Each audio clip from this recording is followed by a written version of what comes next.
একটা খবর শুনে খুবই খারাপ লাগছে।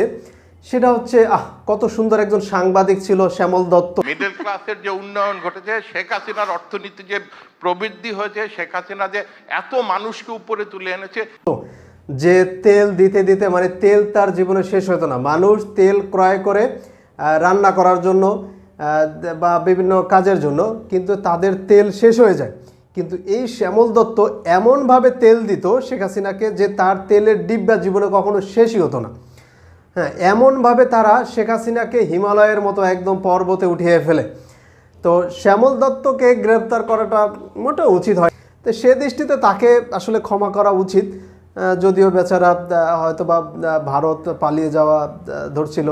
এখন বেচারাটা আসলে দোষ নেই, কারণ বেচারা বুঝতে পারে নেই যে শেখ হাসিনাকে এতটা তেল দেওয়ার পরে, এতটা পাম্প দেওয়ার পরেও শেখ হাসিনা যদি পালিয়ে যায় বা শেখ হাসিনা যদি অন্য রাষ্ট্রে চলে যায়, তার ধারণা ছিল হয়তোবা বিমানের পিছনে যে চাকা থাকে, এই চাকার সাথে বেঁধে হলেও তাকে নিয়ে যাবে। কিন্তু তাকে যে এভাবে ফেলে গেল সাগরের মাঝে, এটার জন্য আসলেই কষ্ট হয় যে বেচারা এত শেখ হাসিনার জন্য এত খেটেছে।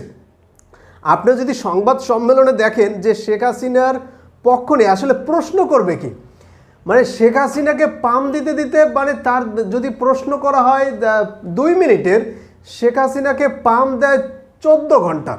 মানে এতটা পাম, মানে প্রশ্ন লাস্ট পর্যন্ত যে প্রশ্ন করবে কি শেখ হাসিনাকে, সেই প্রশ্নই ভুলে যায়, এতটা পাম দেওয়া দিছে।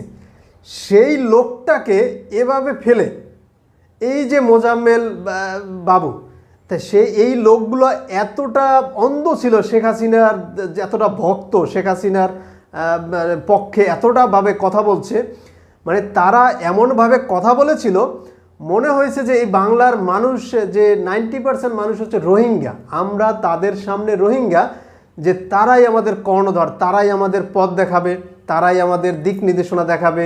হ্যাঁ, এতটা এমনভাবে সাংবাদিকতা করেছে এই 15-16 বছরে। সেই লোকটাকে এভাবে অ্যারেস্ট করবে, এভাবে গ্রেপ্তার করবে। লোকটা আসলে দাড়ি মোজ সব কিছু কামিয়েছিল, তারপর যেতে পারে নাই তার নিজস্ব দেশে। হ্যাঁ, আসলে এটা কষ্ট ছাড়া আসলে এই বাংলার মানুষের আর কিছু না।